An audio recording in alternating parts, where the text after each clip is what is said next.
सत श्री अकाल जी। वाहिगुरू जी का खालसा वाहिगुरू जी की फतेह। जिथों आपां गल शुरू करनी है अज झूल दे निशान रहन पंथ महाराज दे, ये गल साडे अंदर वसी हुई आ। ये गल साडे अंदरों साडी रूह चों अज जो स्टेज तो किसान आगू उन्हां दी जिहड़ी स्टेटमेंट आई भी निशान साहब ला दो, इन्हां नूं एक गल क्लीयर करदा भी जिद्दें शंभू बार्डर तोड़ के असीं निकले सी ना, जिहड़े ट्रैक्टर ते असीं बैठे सी ਉਹਦੇ ਅੱਗੇ ਨਿਸ਼ਾਨ ਸਾਹਿਬ ਹੀ ਲੱਗਿਆ ਸੀ। ਉਸ ਨਿਸ਼ਾਨ ਸਾਹਿਬ ਦੀ ਅਗਵਾਈ 'ਚ ਅਸੀਂ ਇੱਥੇ ਆਏ ਆ। ਇਹਨਾਂ ਨੂੰ ਲੱਗਦਾ ਇਹਨਾਂ ਦੀ ਅਗਵਾਈ 'ਚ ਆਏ ਆ। ਸੋ ਇਸ ਗੱਲ ਨੂੰ ਆਪਾਂ ਸੁਹਿਰਦਤਾ ਨਾਲ ਦੇਖਦੇ ਆ। ਜਿਹੜੀਆਂ ਜ਼ਮੀਨਾਂ ਸਾਨੂੰ ਜਿਨ੍ਹਾਂ ਦੀ ਮਲਕੀਅਤ ਸਾਡੇ ਕੋਲੇ ਆ ਨਾ, ਇਹਨਾਂ ਜ਼ਮੀਨਾਂ ਦਾ ਸਾਨੂੰ ਮਾਲਕ ਬਣਾਇਆ। ਉਹ ਜ਼ਮੀਨਾਂ ਸਾਨੂੰ ਉਸ ਨਿਸ਼ਾਨ ਸਾਹਿਬ ਦੀ ਅਗਵਾਈ 'ਚ ਹੀ ਮਿਲੀਆਂ। ਜਿਹੜੀਆਂ ਜਿੱਤਾਂ ਦੀ ਅਸੀਂ ਗੱਲ ਕਰਦੇ ਆ, ਜਿਹੜੇ ਇਤਿਹਾਸ ਦੀ ਗੱਲ ਕਰਦੇ ਆ, ਸਾਡੇ ਮਾਣਮੱਤੇ ਇਤਿਹਾਸ ਦੀ, ਉਹ ਵੀ ਸਾਨੂੰ ਉਸ ਨਿਸ਼ਾਨ ਸਾਹਿਬ ਦੀ ਅਗਵਾਈ 'ਚ ਹੀ ਜਿੱਤਾਂ ਮਿਲੀਆਂ ਤੇ ਉਹ ਇਤਿਹਾਸ ਸਿਰਜਿਆ ਗਿਆ।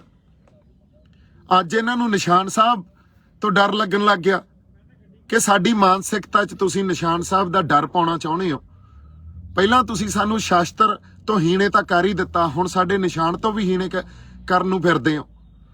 ਤੁਸੀਂ ਦੇਖੋ ਵੀ ਪਹਿਲਾਂ ਇੱਕ ਦਿਨ ਇਹੀ ਗੱਲ ਕੀਤੀ ਵੀ ਇਸ ਅੰਦੋਲਨ ਨੂੰ ਧਾਰਮਿਕ ਰੰਗਤ ਨਾ ਦਿੱਤੀ ਜਾਵੇ। ਤੁਸੀਂ ਇੱਥੇ ਦੁਨੀਆ ਦਾ ਕੋਈ ਵਿਦਵਾਨ ਬੁਲਾ ਕੇ ਤਾਂ ਦੇਖੋ। ਪਹਿਲਾਂ ਵੀ ਮੈਂ ਇਹ ਗੱਲ ਕੀਤੀ ਸੀ, ਇਹਨੂੰ ਧਾਰਮਿਕ ਰੰਗਤ ਦੇਣ ਦੀ ਜ਼ਰੂਰਤ ਹੀ ਨਹੀਂ ਆ। ਇਹ ਲੋਕ ਹੈ ਹੀ ਧਾਰਮਿਕ। ਇਹਨਾਂ ਦੀ ਜ਼ਿੰਦਗੀ ਦੀ ਤਰਜ਼ਮਾਨੀ, ਇਹਨਾਂ ਦੀ ਜ਼ਿੰਦਗੀ ਦਾ ਅੰਦਾਜ਼ੇ ਬਿਆਨ ਹੀ ਧਾਰਮਿਕ ਆ।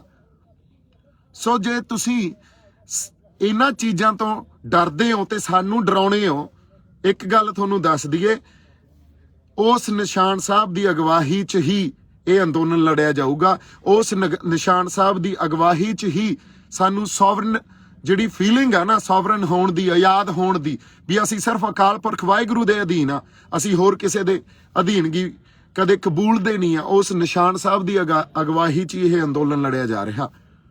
ਤੁਸੀਂ ਇਹਦੀ ਤਰਜਮਾਨੀ ਜੋ ਕਰ ਰਹੇ ਹੋ ਨਾ, ਉਹ ਬੇਹੂਦਗੀ ਆ। ਸੋ ਇਸ ਕਰਕੇ ਜਦੋਂ ਸਾਡੀ ਜ਼ਿੰਦਗੀ, ਸਾਡੀਆਂ ਰੂਹਾਂ ਦਾ ਅੰਦਾਜ਼ੇ ਬਿਆਨ ਇਸ ਢੰਗ ਨਾਲ ਕਰੋਗੇ ਨਾ, ਸਰਕਾਰਾਂ ਤੋਂ ਤਾਂ ਬਹੁਤ ਚੀਜ਼ਾਂ ਉਹ ਤਾਂ ਬਹੁਤ ਚੀਜ਼ਾਂ ਤੋਂ ਚਿੜਦੀਆਂ। ਉਹ ਤਾਂ ਇਹਦਾ ਮਤਲਬ ਕੱਲ ਨੂੰ ਤੁਸੀਂ ਇਹ ਕਹਿਣ ਲੱਗ ਜਾਓਗੇ ਵੀ ਇੱਥੇ ਜਿਹੜੇ ਦਸਤਾਰ ਬੰਨੀ ਆਉਂਦੇ ਆ ਉਹ ਨਾ ਬੰਨੋ। ਤੁਸੀਂ ਇਹ ਵੀ ਕਹਿ ਸਕਦੇ ਹੋ ਵੀ ਇੱਥੇ ਜਿਹੜੇ ਸ਼੍ਰੀ ਸਾਹਿਬ ਰੱਖਿਆ ਜਿਨ੍ਹਾਂ ਨੇ ਉਹ ਨਾ ਰੱਖਣ। ਤੁਸੀਂ ਕਿਸੇ ਹੱਦ ਤੱਕ ਵੀ ਜਾ ਸਕਦੇ ਹੋ। ਤਾਂ ਸਾਡੀ ਜ਼ਿੰਦਗੀਆਂ ਨੂੰ ਨਾ ਬਦਲੋ, ਸਾਡੀ ਜ਼ਿੰਦਗੀਆਂ ਦੇ ਅੰਦਾਜ਼ੇ ਬਿਆਨ ਨੂੰ ਨਾ ਬਦਲੋ। ਤੇ ਨਿਸ਼ਾਨ ਸਾਹਿਬ ਹੁਣ ਤੋਂ ਇੱਕ ਗੱਲ ਮੈਂ ਦੱਸਦਾ ਵੀ ਨਿਸ਼ਾਨ ਸਾਹਿਬ ਜਿੰਨੇ ਲੱਗੇ ਆ ਨਾ, ਉਦੋਂ ਦੁੱਗਣੇ ਲਾ ਦਾਂਗੇ ਤੁਹਾਡੇ। ਤੁਸੀਂ ਕਿਹੜੇ ਪਾਸੇ ਗੱਲ ਲੈ ਕੇ ਜਾਂਦੇ ਹੋ? ਤੁਹਾਨੂੰ ਅਸੀਂ ਅਗਵਾਈ ਦਿੱਤੀ ਆ, ਮਾਣ ਸਨਮਾਨ ਦਿੱਤਾ, ਪਰ ਤੁਹਾਨੂੰ ਜੇ ਸਾਡੀ ਜਿਹੜੀ ਰੂਹ ਦੀ ਜਾਂ ਅਸੀਂ ਤੁਰਦੇ ਕਿੱਥੋਂ ਆ ਜਾਂ ਅਗਵਾਈ ਕਿੱਥੋਂ ਮਿਲਦੀ ਆ, ਸਾਨੂੰ ਉਸ ਗੱਲ ਦੀ ਤੁਹਾਨੂੰ ਸਮਝ ਨਹੀਂ, ਤਾਂ ਫਿਰ ਮੇਰੇ ਖਿਆਲ 'ਚ ਮੰਦਭਾਗੀ ਗੱਲ ਆ। ਜਿਵੇਂ ਅਸੀਂ ਇਹ ਦੇਖ ਲਈਏ ਵੀ ਅੱਜ ਅਸੀਂ ਇੱਕ ਧਿਰ ਨਾਲ ਲੜ ਰਹੇ ਹਾਂ, ਇੱਕ ਸਰਕਾਰ ਨਾਲ ਲੜ ਰਹੇ ਹਾਂ, ਇੰਡੀਅਨ ਸਟੇਟ ਨਾਲ ਲੜ ਰਹੇ ਹਾਂ। ਉੱਥੇ ਅਸੀਂ ਤਾਂ ਹੀ ਲੜ ਰਹੇ ਹਾਂ ਕਿਉਂਕਿ ਸਾਡੀ ਲੜਾਈ 'ਚ ਇੱਕ ਜਿਹੜੀ ਸੋਵਰਨ ਫੀਲਿੰਗ ਆ ਨਾ, ਵੀ ਅਸੀਂ ਹਾਂ ਉਸ ਧਿਰ ਨਾਲ ਆਪਦੀ ਧਿਰ ਦੇ ਅਗਵਾਈ 'ਚ ਖੜੇ ਆ, ਉਹ ਸੋਵਰਨ ਫੀਲਿੰਗ ਆ, ਉਸ ਨਿਸ਼ਾਨ ਸਾਹਿਬ ਦੇ ਕਰਕੇ ਹੀ ਆ। ਤੇ ਜੇ ਉਹ ਨਿਸ਼ਾਨ ਸਾਹਿਬ ਉੱਥੋਂ ਹਟਾ ਲਾਂਗੇ ਨਾ, ਤਾਂ ਮੈਂ ਇੱਕ ਗੱਲ ਕਹਿਦਾ ਤੁਹਾਨੂੰ, ਜਿਹੜੀ ਮਿਹਰ ਪਾਤਸ਼ਾਹ ਨੇ, ਜਿਹੜੇ ਗੁਰੂਆਂ ਨੇ ਸਾਡਿਆਂ ਨੇ ਇਸ ਅੰਦੋਲਨ ਤੇ ਬਣਾਈ ਆ ਨਾ, ਜੋ ਕਲਾ ਵਰਤ ਰਹੀ ਆ, ਉਹ ਸਾਡੇ ਤੋਂ ਖੁੱਸ ਜਾਣੀ ਆ। ਅਗਲੀ ਗੱਲ ਨਿਹੰਗ ਸਿੰਘ ਫੌਜਾਂ ਬਾਰੇ ਜੇ ਆਪਾਂ ਕਰੀਏ, ਨਿਹੰਗ ਸਿੰਘ ਫੌਜਾਂ ਨੂੰ ਤੁਸੀਂ ਜਿਵੇਂ ਵਿਰਸੇ 'ਚ ਸਮੇਟਿਆ, ਉਹ ਵਿਰਸਾ ਨਹੀਂ ਆ ਸਾਡਾ। ਸਾਡੀਆਂ ਫੌਜਾਂ ਉਹ, ਜੇ ਸਰਕਾਰ ਦੀਆਂ ਫੌਜਾਂ ਇੱਕ ਪਾਸੇ ਖੜੀਆਂ ਨਾ, ਤਾਂ ਇੱਥੇ ਜਿਹੜੇ ਸਾਡੇ ਸਾਰੇ ਸੰਗਤ ਬੈਠੀ ਆ, ਉਹਨਾਂ ਨੂੰ ਲੱਗਦਾ ਵੀ ਜੇ ਸਰਕਾਰ ਕੋਲੇ ਆਪਦੀ ਫੌਜ ਆ ਤਾਂ ਸਾਡੇ ਕੋਲੇ ਵੀ ਆਪਦੀ ਫੌਜ ਆ ਤੇ ਤਿਆਰ ਬਰ ਤਿਆਰ ਆ। ਤੇ ਤੁਸੀਂ ਸਟੇਟਮੈਂਟਸ ਕੀ ਦੇ ਰਹੇ ਹੋ ਵੀ ਜਦੋਂ ਲੋੜ ਹੋਊਗੀ ਉਹਨਾਂ ਨੂੰ ਬੁਲਾ ਲਾਂਗੇ, ਉਹ ਆਪਦਾ ਅਭਿਆਸ ਕਿਸੇ ਹੋਰ ਗਰਾਊਂਡ 'ਚ ਜਾ ਕੇ ਕਰਨ। ਏਦੂ ਮੰਦਭਾਗੀ ਗੱਲ ਕੀ ਹੋ ਸਕਦੀ ਆ? ਨਿਹੰਗ ਸਿੰਘ ਫੌਜਾਂ ਸਾਡਾ ਹਰਿਆਵਲ ਦਸਤਾ, ਸਾਡਾ ਮੋਹਰੀ ਦਸਤਾ, ਤੇ ਉਹਨਾਂ ਨੇ ਇੱਥੇ ਹੀ ਰਹਿਣਾ। ਨਤਮਸਤਕ ਹੁੰਨੇ ਆ ਅਸੀਂ। ਉਹ ਗੁਰੂ ਦੀ ਲਾਡਲੀ ਫੌਜ ਆ। ਗੁਰੂ ਦੀ ਲਾਡਲੀ ਫੌਜ ਹੋਂਦ ਤੇ ਹਸਤੀ ਦੀ ਜਦੋਂ ਲੜਾਈ ਆ ਉੱਥੇ ਹਮੇਸ਼ਾ ਹੀ ਮੋਹਰੀ ਦਸਤਾ ਰਹੀ ਆ। ਸੋ ਸਾਡੀ ਜਿਹੜੀ ਸੈਂਸ ਆਫ ਸਿਕਿਉਰਿਟੀ ਆ ਉਹ ਨਿਹੰਗ ਸਿੰਘ ਫੌਜਾਂ ਕਰਕੇ ਹੀ ਸਾਡੇ ਕੋਲੇ ਆਈ ਆ। ਅਸੀਂ ਸਿਕਿਉਰ ਫੀਲ ਕਰ ਰਹੇ ਆ ਵੀ ਕੋਈ ਨਹੀਂ, ਜੇ ਉਹਨਾਂ ਕੋਲੇ ਆਪਦੀ ਫੌਜ ਆ ਤਾਂ ਸਾਡੇ ਕੋਲੇ ਵੀ ਆਪਦੀ ਫੌਜ ਆ। ਸੋ ਇੱਥੇ ਸੋਵਰਨ ਰਹਿ ਕੇ ਇਹ ਲੜਾਈ ਲੜੋ। ਇਸ ਲੜਾਈ ਤੋਂ ਤੁਸੀਂ ਜੇ ਸਾਨੂੰ ਅਪੋਲੋਜੈਟਿਕ ਬਣਾਓਗੇ ਇੱਥੇ ਵੀ ਨਹੀਂ ਕੋਈ ਨਹੀਂ, ਅਸੀਂ ਤਾਂ ਕਿਸਾਨ ਹੀ ਆ, ਅਸੀਂ ਤਾਂ ਸਿੱਖ ਵੀ ਨਹੀਂ ਆ, ਅਸੀਂ ਤਾਂ ਕੋਈ ਹੋਰ ਧਾਰਮਿਕ ਰੰਗਤ ਵੀ ਨਹੀਂ ਦੇ ਰਹੇ ਆ। ਕਦੇ ਪੰਜਾਬੀਆਂ ਨੇ, ਕਦੇ ਯੋਧਿਆਂ ਨੇ ਤੇ ਕਦੇ ਅਸੀਂ ਅਪੋਲੋਜੈਟਿਕ ਹੋ ਕੇ ਸਿੱਖਾਂ ਨੇ ਲੜਾਈਆਂ ਨਹੀਂ ਲੜੀਆਂ। ਅਸੀਂ ਸੋਵਰਨ ਰਹਿ ਕੇ ਲੜਾਈ ਲੜਦੇ ਆ। ਲੜਾਈ ਸਾਡੀ ਹੋਂਦ ਤੇ ਹਸਤੀ ਦੀ ਆ। ਤੁਹਾਨੂੰ ਜਿਵੇਂ ਮੈਂ ਕਿਹਾ ਮਾਣ ਸਨਮਾਨ ਦਿੱਤਾ, ਉਸ ਮਾਣ ਸਨਮਾਨ ਨੂੰ ਬਰਕਰਾਰ ਰੱਖੋ। ਜਦੋਂ ਸਰਕਾਰ ਮੂਹਰੇ ਜਾ ਕੇ ਬਹਿਨੇ ਹੋ ਉਹ ਸੋਵਰਨ ਫੀਲਿੰਗ ਵੀ ਇੱਕ ਸੋਵਰਨ ਤੇ ਰਾਜ ਅਸੀਂ ਉਹ ਸਰਕਾਰ ਮੂਹਰੇ ਜਾ ਕੇ ਉਹ ਐਟੀਟਿਊਡ ਦਿਖਾਓ। ਇੱਥੇ ਆ ਕੇ ਆਪਦੀ ਬਾਹਲੀ ਸਿਆਣਪਣਾ ਸਾਨੂੰ ਦਿਖਾਓ, ਕਿਉਂਕਿ ਇਹ ਜਿਹੜੀ ਸੱਟ ਤੁਸੀਂ ਮਾਰਦੇ ਹੋ ਨਾ ਵਾਰ-ਵਾਰ ਵੀ ਇਹਨੂੰ ਧਾਰਮਿਕ ਰੰਗਤ ਨਾ ਦਿਓ। ਅੱਜ ਨਿਸ਼ਾਨ ਸਾਹਿਬ ਤੇ ਆ ਗਏ, ਸਾਡੇ ਨਿਹੰਗ ਸਿੰਘਾਂ ਤੇ ਆ ਗਏ। ਅਗਲੀ ਗੱਲ ਤੁਸੀਂ ਕੁਰਬਾਨੀਆਂ ਨੂੰ ਪਰਿਭਾਸ਼ਿਤ ਕਿਵੇਂ ਕਰਦੇ ਹੋ ਤੇ ਕਿਹੋ ਜਿਹੇ ਬੰਦਿਆਂ ਨਾਲ ਕੁਰਬਾਨੀਆਂ ਨੂੰ ਜੋੜਦੇ ਹੋ। ਮੈਨੂੰ ਲੱਗਦਾ ਤੁਹਾਨੂੰ ਇਸ ਗੱਲ ਤੇ ਵੀ ਇੱਕ ਵਾਰੀ ਸ਼ਰਮ ਆਉਣੀ ਚਾਹੀਦੀ ਹੈ ਵੀ ਕਿਹੋ ਜਿਹੇ ਬੰਦਿਆਂ ਨਾਲ ਕੁਰਬਾਨੀਆਂ ਨੂੰ ਜੋੜਦੇ ਹੋ। ਕੁਰਬਾਨੀਆਂ ਤੁਸੀਂ ਦੇਖਣੀਆਂ ਤਾਂ ਸਾਡੇ ਬੰਦਿਆਂ ਦੀਆਂ ਦੇਖੋ।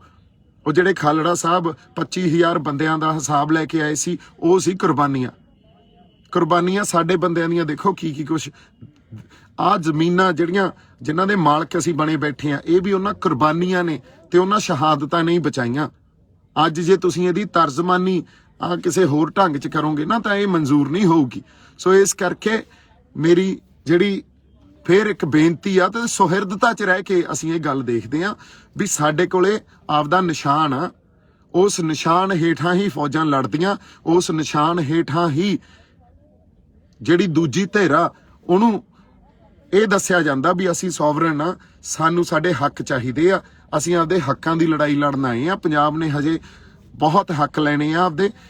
ਹਜੇ ਹੀ ਸਾਨੂੰ ਅਪੋਲੋਜੈਟਿਕ ਨਾ ਬਣਾਓ, ਸਾਡੇ ਤੋਂ ਮਾਫੀਆਂ ਨਾ ਮੰਗਾਓ ਬਿਨਾਂ ਗੱਲਾਂ ਤੋਂ ਵੀ ਨਹੀਂ ਉਹ ਨਿਸ਼ਾਨ ਸਾਹਿਬ ਆ, ਇਹ ਕੋਈ ਹੋਰ ਰੰਗਤ ਦੇ ਦੇਣਗੇ। ਧਾਰਮਿਕ ਆ, ਜੇ ਅਸੀਂ ਜਪਜੀ ਸਾਹਿਬ ਦਾ ਪਾਠ ਕਰਦੇ ਆ, ਰਹਿਰਾਸ ਸਾਹਿਬ ਦਾ ਪਾਠ ਕਰਦੇ ਆ, ਅਰਦਾਸਾਂ ਕਰਦੇ ਆ, ਇੱਥੋਂ ਜਕਾਰੇ ਲੱਗਦੇ ਆ ਤੇ ਉਹਨੂੰ ਕੋਈ ਧਾਰਮਿਕ ਰੰਗਤ ਦੇਣ ਦੀ ਜ਼ਰੂਰਤ ਨਹੀਂ ਆ। ਇਹ ਹੈ ਹੀ ਧਾਰਮਿਕ। ਧਰਮ ਸਾਡੀ ਜ਼ਿੰਦਗੀ ਚੋਂ ਕਿਸੇ ਇਸ ਖਿੱਤੇ ਦੇ ਲੋਕਾਂ ਦੀ ਜ਼ਿੰਦਗੀ ਚੋਂ ਮਨਫੀ ਨਹੀਂ ਕੀਤਾ ਜਾ ਸਕਦਾ। ਸਾਡਾ ਵੇ ਆਫ ਲਾਈਫ ਆ। ਸੋ ਇਹਨਾਂ ਗੱਲਾਂ ਨੂੰ ਅਸੀਂ ਸਮਝੀਏ, ਸਾਡੀ ਰੂਹ ਤੇ ਸੱਟਾਂ ਨਾ ਮਾਰੋ। ਠੀਕ ਆ, ਸੁਹਿਰਦਤਾ ਨਾਲ ਅਸੀਂ ਤੁਹਾਨੂੰ ਅੱਗੇ ਲਾਇਆ। ਜੇ ਤੁਸੀਂ ਅੱਗੇ ਲੱਗੇ ਹੋ ਤੇ ਅਸੀਂ ਬਾਰ-ਬਾਰ ਤੁਹਾਨੂੰ ਇੱਕੋ ਹੀ ਬੇਨਤੀ ਕਰਦੇ ਆ ਵੀ ਇਹ ਜਿਹੜੀ ਤੁਹਾਡੇ ਅੰਦਰ ਇੱਕ ਲੋਕਾਂ ਨੇ ਤੁਹਾਨੂੰ ਇੱਜ਼ਤ ਤੇ ਮਾਣ ਬਖਸ਼ਿਆ ਨਾ ਤੇ ਤੁਹਾਡੇ ਅੰਦਰ ਇੱਕ ਸੈਲਫ ਕੌਨਫੀਡੈਂਸ ਆਇਆ, ਇਹ ਇਹਨਾਂ ਲੋਕਾਂ ਦੇ ਜਜ਼ਬੇ ਖਾਤਰ ਹੀ ਆਇਆ। ਤੁਸੀਂ ਕਿਸੇ ਨੇ ਅੱਜ ਤੱਕ ਮੈਨੂੰ ਲੱਗਦਾ ਤੁਸੀਂ 10 ਕੁ ਦਿਨ 15-20 ਦਿਨ ਪਿੱਛੇ ਜਾ ਵੜੋ ਜਿੱਦੇ ਪੰਜਾਬ ਤੋਂ ਤੁਰੇ ਸੀ, ਕਿਸੇ ਨੇ ਸੋਚਿਆ ਸੀ ਵੀ ਤੁਸੀਂ ਇੱਥੇ ਆ ਕੇ ਬਹਿ ਜਾਓਗੇ ਤੇ ਦਿੱਲੀ ਘੇਰ ਲਓਗੇ। ਸੋ ਜਿਹੜੀ ਗੱਲ ਲੋਕਾਂ ਨੇ ਤੁਹਾਡੇ ਅੰਦਰ ਇਹ ਜਜ਼ਬਾ ਭਰਿਆ ਨਾ ਤੇ ਜਿਹਦੀ ਅਗਵਾਈ 'ਚ ਭਰਿਆ, ਜਿਹੜੀ ਅਗਵਾਈ 'ਚ ਇਹ ਜਜ਼ਬਾ ਭਰਿਆ ਗਿਆ, ਉਸ ਅਗਵਾਈ ਨੂੰ ਕਬੂਲੋ, ਉਹ ਤੋਂ ਮੁਨਕਰ ਨਾ ਹੋ। ਤੁਹਾਨੂੰ ਬੇਨਤੀ ਆ ਹੁਣ ਗਾਂ ਸੰਘਰਸ਼ ਨੂੰ ਕਿਵੇਂ ਵਧਾਉਣਾ, ਕਿਵੇਂ ਲੜਨਾ, ਉਸ ਬਾਰੇ ਸੋਚੋ। ਸਾਨੂੰ ਬਾਲੇ ਸਿਆਣੇ ਹੋ ਕੇ ਮੱਤਾਂ ਨਾ ਦਿਓ, ਕਿਉਂਕਿ ਸਾਡੇ ਰੂਹ ਤੇ ਵੱਜਦੀ ਆ ਸੱਟ ਤੇ ਮੁੜ ਕੇ ਸਾਡੇ ਤੋਂ ਜਿਹੜੀ ਇਹਦੇ ਤੇ ਰਿਐਕਟ ਕੀਤੇ ਬਿਨਾ ਜਾਂ ਤੁਹਾਨੂੰ ਸਹੀ ਆਨੇ ਵਾਲੀ ਥਾਂ ਤੇ ਲਿਆਏ ਬਿਨਾ ਰਿਹਾ ਨਹੀਂ ਜਾਂਦਾ। ਵੀ ਇੱਕ ਜਣਾ ਤਾਂ ਆ ਕੇ ਪਹਿਲਾਂ ਇਹ ਗੱਲ ਕਰਦਾ ਵੀ ਨਿਸ਼ਾਨ ਸਾਹਿਬ ਲਾ ਦਿਓ ਤੇ ਨਿਹੰਗ ਸਿੰਘ ਫੌਜਾਂ ਕਿਸੇ ਹੋਰ ਮੈਦਾਨ 'ਚ ਜਾ ਕੇ ਆਪਦਾ ਅਭਿਆਸ ਕਰਨ। ਨਹੀਂ, ਉਹ ਸਾਡੀਆਂ ਫੌਜਾਂ ਇੱਥੇ ਹੀ ਅਭਿਆਸ ਕਰਨਗੀਆਂ। ਮੋਹਰੀ ਦਸਤਾ ਸਾਡਾ ਨਿਸ਼ਾਨ ਸਾਹਿਬ ਝੂਲ ਦੇ ਨਿਸ਼ਾਨ ਰਹਿਣ। ਪੰਥ ਮਹਾਰਾਜ ਤੇ ਹਮੇਸ਼ਾ ਹੀ ਝੂਲਦਾ ਰਹੂਗਾ। ਉਹਦੀ ਅਗਵਾਈ 'ਚ ਹੀ ਅਸੀਂ ਲੜਾਈ ਲੜਦੇ ਰਹਾਂਗੇ। ਤੇ ਅਗਲੀ ਗੱਲ ਜਿਹੜੀ ਤੁਹਾਡੇ ਨਾਲ ਕਰ ਰਹੇ ਹਾਂ ਵੀ ਕੁਰਬਾਨੀਆਂ ਨੂੰ ਜਿਵੇਂ ਤੁਸੀਂ ਪਰਿਭਾਸ਼ਿਤ ਕਰ ਰਹੇ ਹੋ, ਉਹਦੇ ਤੇ ਤੁਹਾਨੂੰ ਮਾਫੀ ਮੰਗਣੀ ਚਾਹੀਦੀ ਆ। ਐਂਡ ਸਭ ਤੋਂ ਵੱਡੀ ਗੱਲ, ਏਕਾ, ਸਹਿਜਤਾ ਤੇ ਜਿਹੜੀ ਨਿਮਰਤਾ ਉਹ ਦਿਖਾਓ। ਬਾਰ-ਬਾਰ ਸਾਡੇ ਤੇ ਇਲਜ਼ਾਮ ਨਾ ਲਾਓ। ਤੇ ਜੇ ਅਸੀਂ ਇਲਜ਼ਾਮ ਲਾਉਣ ਲੱਗ ਗਏ ਨਾ, ਤੁਹਾਡੇ ਪਜਾਮੇ ਲਵਾਉਣ ਲੱਗ ਗਏ, ਕਿਸੇ ਦੀ ਖਾਕੀ ਤੇ ਕਿਸੇ ਦੀ ਲਾਲ ਨਿੱਕਰ ਦਿਖੂਗੀ ਉੱਥੇ। ਸੋ ਇਸ ਕਰਕੇ ਬਾਹਲਾ ਨਾ ਬੁਲਾਇਓ। ਅਸੀਂ ਇੱਕ ਦੂਜੇ ਦੇ ਪ੍ਰਤੀ ਜਿੰਨੀ ਕੁ ਸੁਹਿਰਦਤਾ ਮੈਂ ਰੱਖੀ ਆ ਉਹ ਰੱਖ ਲੈਣ ਦਿਓ। ਹਜੇ ਤੱਕ ਤੁਹਾਡੇ ਵੱਲੋਂ ਤਾਂ ਕੋਈ ਸੁਹਿਰਦਤਾ ਮੈਨੂੰ ਦਿਖੀ ਨਹੀਂ ਆ, ਪਰ ਰੱਖ ਲੈਣ ਦੀ ਇਹ ਸੁਹਿਰਦਤਾ। ਅਦਰਵਾਈਜ਼ ਨੀਕਰਾਂ ਦਾ ਰੰਗ ਮੈਨੂੰ ਵੀ ਦਿਖਾਉਣਾ ਆਉਂਦਾ। ਸੋ ਮੇਰੇ ਵੱਲੋਂ ਬਹੁਤ ਸਾਰਾ ਪਿਆਰ ਤੇ ਸਤਿਕਾਰ। ਜਿਉਂਦੇ ਵਸਦੇ ਰਹੋ। ਸੰਗਤ ਨੂੰ ਕਹਿਣਾ ਜਿਉਂਦੇ ਵਸਦੇ ਰਹੋ, ਤੇ ਆਗੂਆਂ ਨੂੰ ਕਹਿਣਾ ਇੰਨੀਆਂ ਮੱਤਾਂ ਨਾ ਦਿਓ। ਕੋਈ ਐਸੀ ਗੱਲ ਨਹੀਂ, ਅਸੀਂ ਤੁਹਾਨੂੰ ਮਾਣ ਸਨਮਾਨ ਦਿੱਤਾ, ਉਹਨੂੰ ਬਰਕਰਾਰ ਰੱਖੋ। ਬਹੁਤ ਸਾਰਾ ਪਿਆਰ ਸਤਿਕਾਰ। ਵਾਹਿਗੁਰੂ ਜੀ ਕਾ ਖਾਲਸਾ, ਵਾਹਿਗੁਰੂ ਜੀ ਕੀ ਫਤਿਹ।